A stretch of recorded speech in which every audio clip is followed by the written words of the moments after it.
What is going on, everyone? Welcome back to Sports Gambling Daily for a Tuesday. It is June 4th. Yeah, it is June 4th. Hey, welcome to the show. If you're new, well, definitely welcome. My name is Jared, and pretty much what I try to do here is post daily sports betting content where I give you my picks, plays, breakdowns from my sports betting systems.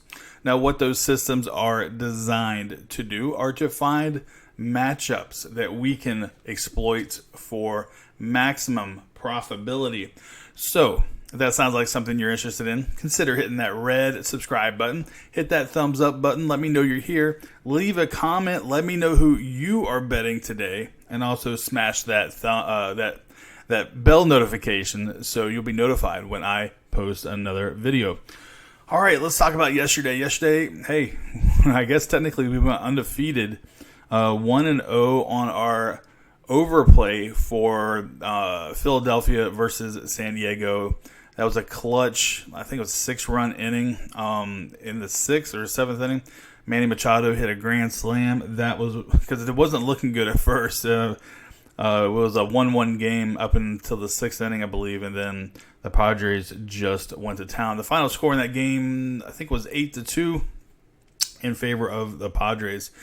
Now, on the other game that we added, we had the Cubs versus the Angels, and we had the under of 9. Luckily, we had 9. That game was looking beautiful. In the same scenario, it was like a 6-run, 6th or 7th inning by the Cubbies, and we ended up pushing that one. So thankfully, we got through that one. All right, so that was so basically we went 1-0-1, and we made just under a unit on the day. But hey, today's a new day. We're going to take our winnings, and we are going to try to run it up. All right, let's see here.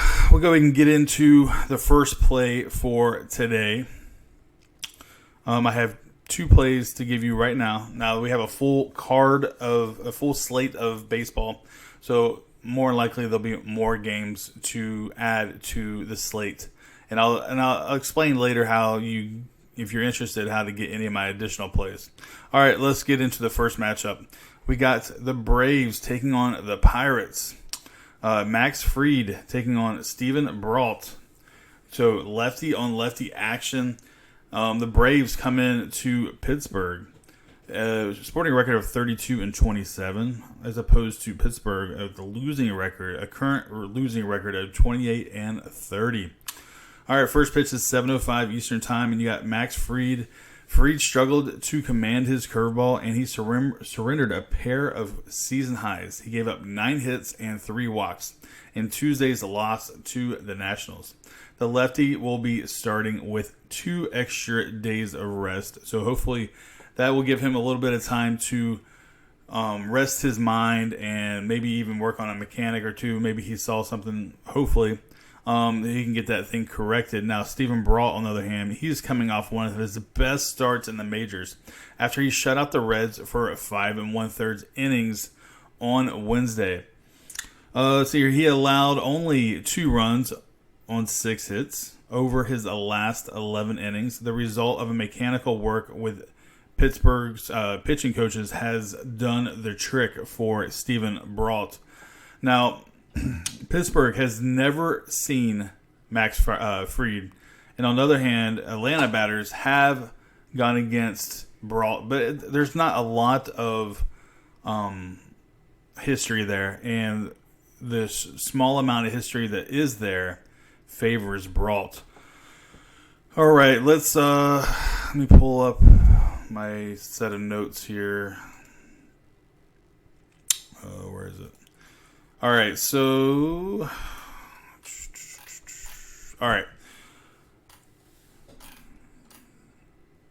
Atlanta, they just got off a series with the Tigers, and Pittsburgh a series off with the Brewers. Now, the Braves, they've kind of struggled lately. Now, they did take a 2 out of 3 from the Tigers, but before that, they were struggling with the Nationals. They were even having a hard time with the Cardinals. So, I mean, they're not coming in as a hot team here, even though they did take the last two from the Tigers. And in Pittsburgh, on the other hand, they did have some issue with the Brewers. They lost they lost 3 out of 4 games with the Pirates, or with the Brewers. So that's something to look at. Now, as far as trends go, the under is 6-0 in the last 6 meetings. Under is 36-16-1 in the last 53 meetings in Pittsburgh. The under is 5-0 in the Braves' last 5 versus the National League Central. Now, if you look at the line movement here that I posted, you can see a couple things. Well, the first notable thing is that over. There's 82% of the tickets are coming in on the over as of right now, and 83% of the money is also on the over. So the public is betting the over here, and that's exactly most of the time where you want to be, is you want to be on the wrong side of the public. So this is where I'm at for this game. Braves versus Pirates, under 9, plus 105. So we're getting plus 105 because all that money is coming in on the under. Now, here's something to note. This game doesn't, first pitch isn't until, I think, 7 o'clock. This game, there's a good chance this thing's going to bump up to 9.5. So if you're patient and you want the extra half point, it'll probably go to 9.5 at minus 115 to begin with. But if the public continues to hammer the over, that juice will even out, and you get the extra half point for almost the same price as what you're going to get with under 9. So just be patient. Keep your eye on it. I think this line will bump up to 9.5 as long as the money keeps rolling in. All right, next up, we have matchup number 2. We get the Rays taking on the Tigers. Blake Snell, lefty on lefty, versus Ryan Carpenter.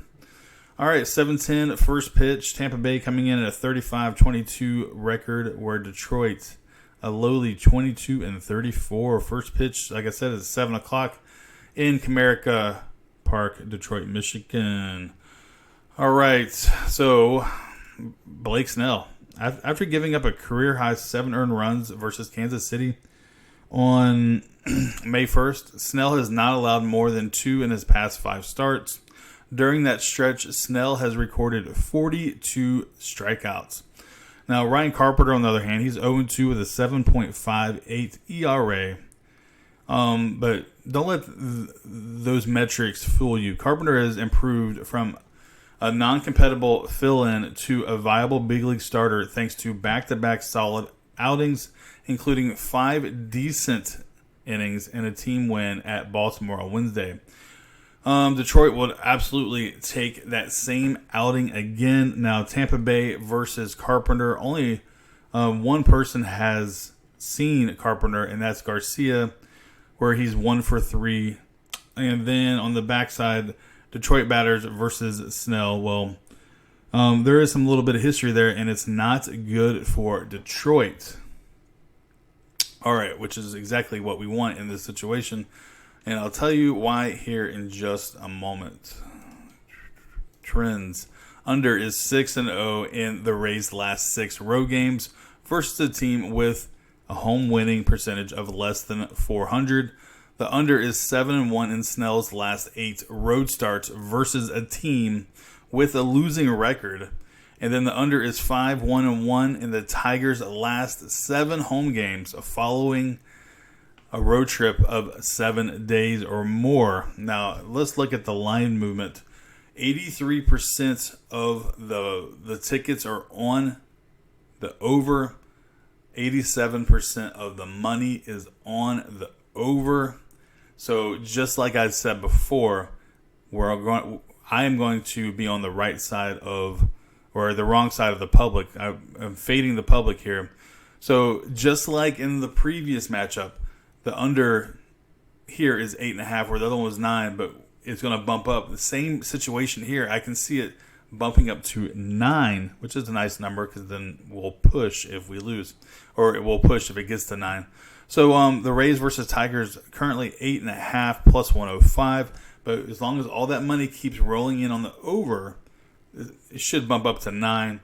And then let that juice even out for you guys. So don't pay minus 120. Don't pay minus 115 if that line bumps up early. If it bumps up late, then you might just have to pay the extra juice. All right, let's see. So those are my 2 plays as of so far. So we'll go ahead and lock those in as my 2 YouTube plays. Now, if you want any additional plays, you have to come over here to the Discord. But before we get into that, I wanted to also break down a couple things. Let's see.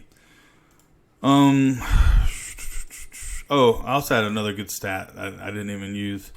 It is Tampa Bay, when they play as a road team as a favorite versus a left-handed pitcher, they are 2-12 in the past 10 years. So that's pretty solid trend. All right, so let's talk about yesterday a little bit. So there was 4 games. 3 of them were favorites that won. So as I said in the previous video, that favorites are winning at an astounding rate. Yesterday was no different. Now, it was a small sample size, but it just shows you that the trends are favoring the favorites now, and eventually there's going to be a major regression. Also, as far as yesterday's over-under report, there was 1 over, 2 unders, and 1 tie. The overs are still beating the unders 51 to 47%. So, and the difference there is the games that pushed. So, if we want everything to be based on 50-50, obviously on the over-unders, then the unders are going to have to continue to come in for the book to get absolute even action on both sides. All right, so there's that report for you guys. I'll probably bring that up most days that I have a video. All right, let's see. Oh, yeah, let's talk about the Discord. If you want to get into the Discord, come over to Instagram.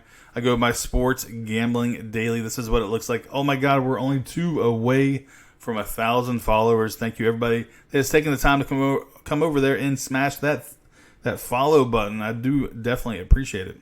Let's go ahead and hit that 1,000 follower mark, and also come over here and join the Discord. Send me a direct message. I'll get you in to the best free sports forum out there. So that's it, guys. So that is the end of the show. Good luck to you. Good luck to me. Good luck to all of us. And I'll see you guys tomorrow. Peace.